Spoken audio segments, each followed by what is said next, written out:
Starting seeds, you just have to kind of get them in the dirt and watch them grow. If it were only as easy as that.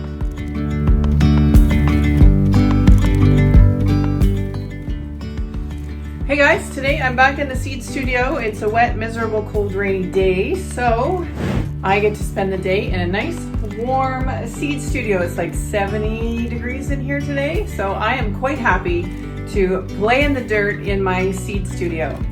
And today I am starting some sweet peas.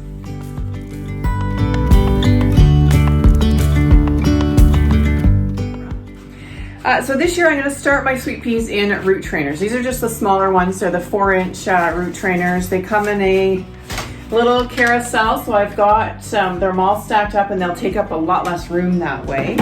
And these Rootrainers just open up, so you don't have to dig out your roots or your plants.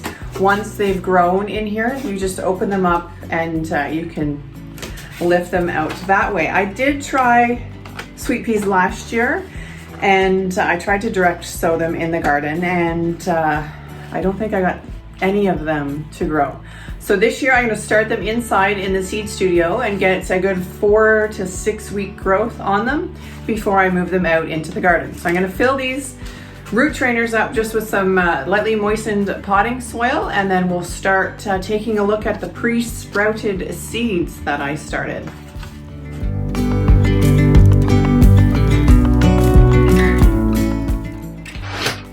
So I'm just going to take the pre-moistened potting mix that I have and fill up all my little cells with some dirt. Apparently vine crops, which is what a sweet pea is, it's mostly a vine, their root systems are pretty big.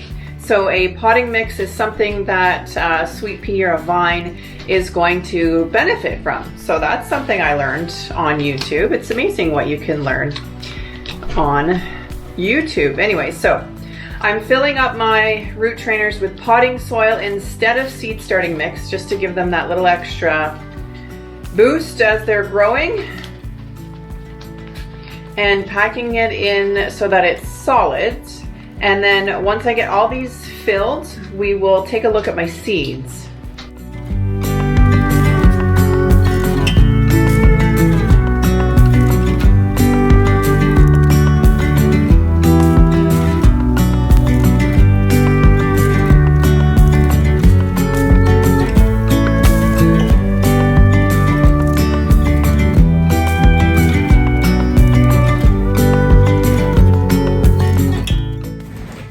Okay guys, so I have all my Rootrainers filled with potting mix, and I just had to be gentle with them so that they didn't bust apart, and they fit nicely in my little tray. I'm excited to use those and get some sweet peas started in them.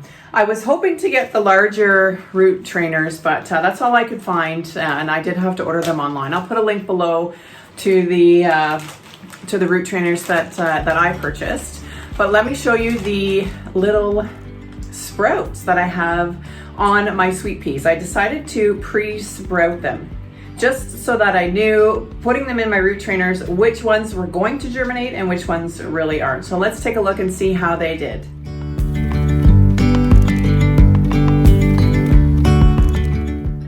So I just put them in this plastic bag that I found that was big enough to hold them all, and then just set them on my shelf.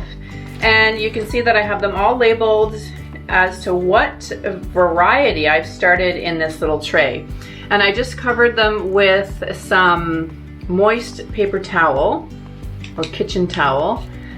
And let me find one that's got a good root on. This variety here, this Everlasting, none of them have germinated yet. So I'm hesitant to put any of those in my trays.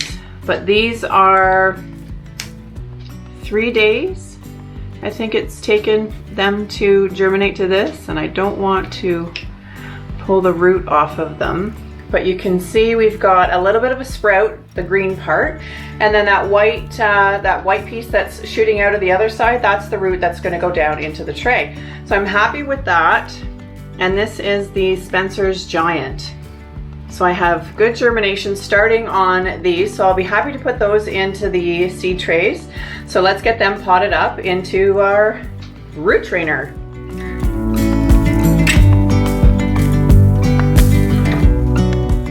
So what I'm going to do is just use my little labels that I've made, and each one of these packs is going to have one variety. So there's four cells in each pack, and I think I'm going to put 2 seeds in each cell. And we're just going to start with this little tool, and I'm going to make a hole down in these cells about 1 inch. Apparently they like to be planted fairly deep, so we'll make a hole, put 2 in each, and then I'm just going to take my seeds. Some of them have started to grow into the paper towel, and then I'm going to try to not break off this root and place them down into these holes. And it's as simple as that. So I'm going to keep working away on this, and I'll get them all set up in my little root trainers.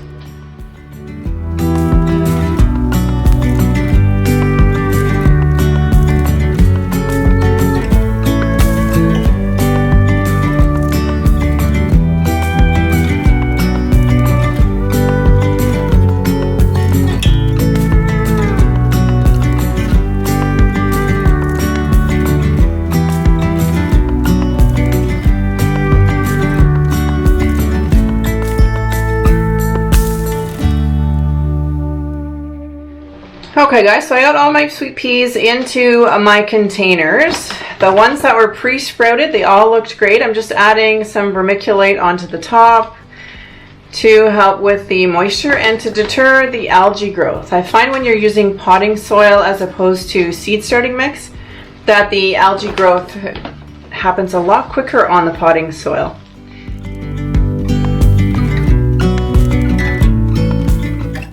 Well guys, that was pretty easy starting seeds. You just have to kind of get them in the dirt and watch them grow. If it were only as easy as that. It was pretty simple to get these sweet peas pre-sprouted. They sprouted in about 3 days, but I also started some with just pre-soaking. So I had some seeds pre-soaking for a while and started a row of just those kind. And I also took some sweet pea seeds directly out of the package and put them in the root trainer. I just want to see what the difference in the germination rate will be on pre-sprouted, just soaking, or straight out of the package. I didn't nick them, I didn't wet them, nothing. I want to just see, will they germinate and grow? The fun thing about peas is they sprout and grow pretty fast. So they are all set to go into the garden probably in about 4 to 6 weeks. I will be pinching them back after they do get to about 4 inches. We'll pinch those back, but for now they're just going to sit on the table. They don't need any light until they start to poke through, so they can just hang out here on the table and watch me work away on a tray of Brussels sprouts that I'm going to start today, and I'm also going to start a seed tray of some kale, because those are frost hardy crops that I can put out in the garden probably a lot sooner than I can any of my other seeds. So I'm going to start up a tray of a couple of those varieties of kale and some Brussels sprouts, and we'll keep an eye on those as well as the germination on my sweet peas. Leave me a comment below. Let me know if you're starting any sweet peas. What's the method that you use? Do you soak them? Do you pre-sprout them, or do you just try to direct sow them right into your garden? Leave me a comment below. Let me know how you start your sweet peas. My name is Bonnie. This is Artist in a Garden. Thanks for watching. Don't forget to like and subscribe, and we'll see you in the next one. Bye bye.